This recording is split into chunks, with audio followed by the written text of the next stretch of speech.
श्री सच्चिदानंद समय सद्गुरु साईनाथ महाराज की जय। आपका स्वागत है टोरंटो से शिरडी तक मेरी यात्रा में। पाठकगण को स्मरण होगा कि शेष अध्याय के अनुसार शिरडी में रामनवमी उत्सव मनाया जाता था। यह कैसे प्रारंभ हुआ और पहले वर्ष ही इस अवसर पर कीर्तन करने के लिए एक अच्छे हरिदास के मिलने में क्या क्या कठिनाई हुई, इसका भी वर्णन वहाँ किया गया है। इस अध्याय में दास गुरु के कीर्तन पद्धति का वर्णन होगा।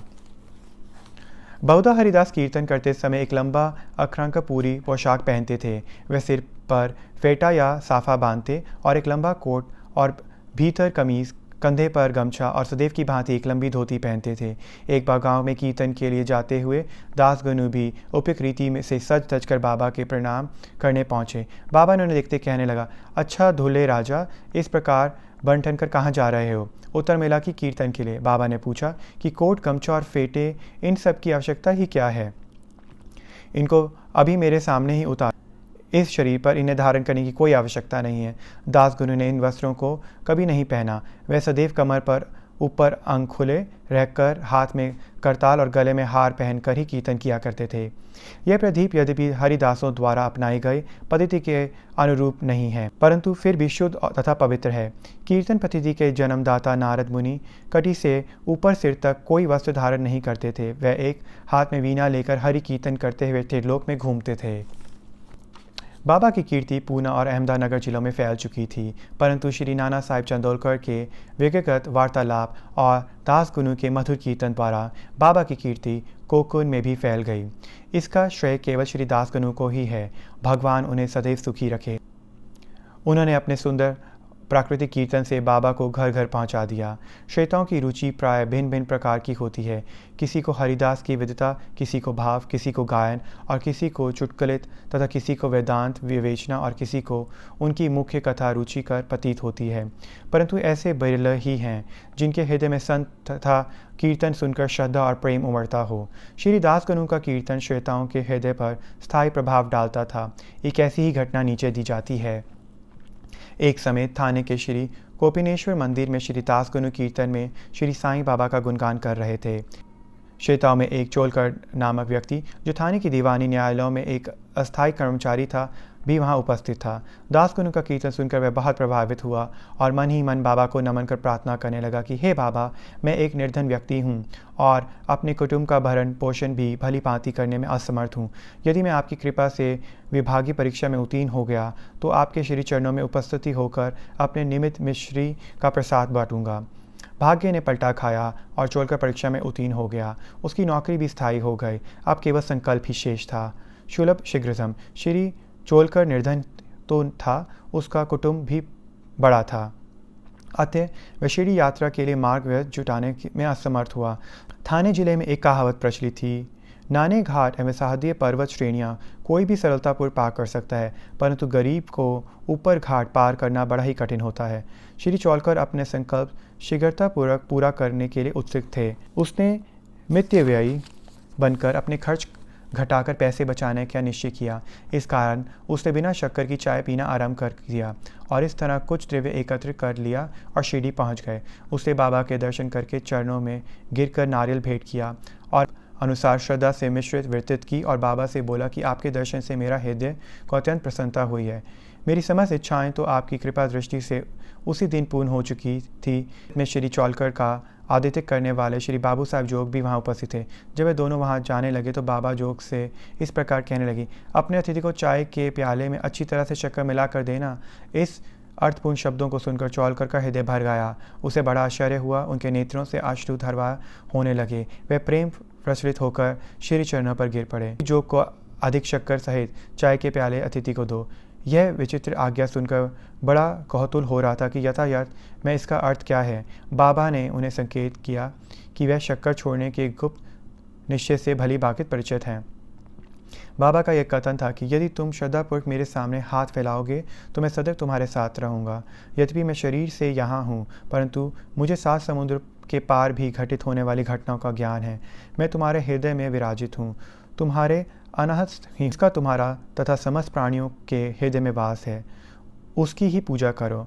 धन्य और सौभाग्यशाली वही हैं जो मेरे स्वयापी स्वरूप से परिचित हैं। बाबा ने श्री चोलकर को कितनी सुंदर तथा महत्वपूर्ण शिक्षा प्रदान की। दो छिपकलियों का मिलन। अब हम दो छोटी छिपकलियों का कथा से साथ ही यह अध्याय समाप्त करेंगे। एक बार मस्जिद में बैठे थे कि उसी समय छिपकली चिक चिक करने लगी। कोहलतपुर एक भक्त ने बाबा से पूछा कि छिपकली को चिक चिक को क्या विशेष शर्त है, यह शुभ है अशुभ? बाबा ने कहा, इस छिपकली की बहन आज औरंगाबाद से यहाँ आने वाली है, इसलिए वह प्रसन्नता से फूली नहीं समा रही। वह भक्त बाबा के अर्थात को ना समझ सका, इसलिए वह चुपचाप वहीं बैठा रहा। उसी समय औरंगाबाद से एक आदमी घोड़े पर बाबा के दर्शनार्थ आया। वह तो आगे जाना चाहता था, परंतु घोड़ा अधिक भूखा होने के कारण बढ़ता ही ना था। तब उसने चना डालने की थैली निकाली और धूल छटकाने के लिए उसने भूमि पर फटकारा तो उसमें से एक छिपकली निकली और देखते ही देखते वो दीवार पर चढ़ गई। बाबा ने प्रश्न करने वाले भक्त से ध्यानपूर्वक देखने को कहा। छिपकली तुरंत ही घर से अपने बहन के पास पहुंच गई। दोनों बहनें बहुत दूर तक दूसरे से मिली और परस्पर चुम्बन आलिंगन कर चारों ओर घूम घूम कर प्रेमपूर्वक नाचने लगीं। कहाँ शिरडी और कहाँ औरंगाबाद। किस प्रकार एक आदमी घोड़े पर सवार होकर थैली में छिपकली को लिए हुए वहाँ पहुँचता है और बाबा को उन दो बहनों की भेंट का पहले से ही पता होता है। यह सब घटनाएं बहुत आश्चर्यजनक है और बाबा का सर्वव्यापीता ही घोधक है। जो कोई इस अध्याय का ध्यानपूर्वक पठन कर और मनन करेगा, साईं कृपा से उसके समस्त कष्ट दूर हो जाएंगे और वह पूर्ण सुखी बनकर शांति प्राप्त करेगा। ओम साईं राम। बाबा के 14वें चैप्टर में कितनी अच्छी दो बातें बताई गई हैं। किस तरह से भक्त ने शक्कर ना खाकर पैसे जमा कर कर बाबा तक शिरडी पहुंचा और बाबा को इस बारे में पहले से ही ज्ञात था। और दूसरा, दो बहनों का मिलन जहाँ पे बाबा तो छिपकली औरंगाबाद से आकर कैसे दो बहनें मिलती हैं। तो बाबा जब छोटी छोटी चीज़ों के लिए उनको ज्ञात रहता है, तो क्या बाबा को हमारे कष्ट, हमारे दुख ज्ञात नहीं होंगे? बिल्कुल होंगे। तो बाबा पे असीम आस्था रखते हुए आज का अध्याय समाप्त करते हैं और फिर से बाबा का नाम लेते हुए फिर से मिलेंगे अध्याय में।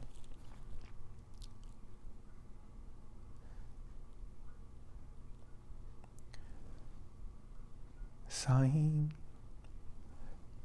साईं साईं साईं राम, साईं साईं साईं साईं साईं राम, साईं साईं राम, साईं साईं राम, साईं साईं राम, साईं साईं साईं साईं साईं राम, साईं साईं साईं साईं साईं राम, साईं राम, साईं राम, साईं राम, साईं राम, साईं राम, साईं राम, साईं राम, साईं राम, साईं साईं साईं राम, साईं राम, साईं साईं साईं साईं राम, साईं राम। ओम साईं राम।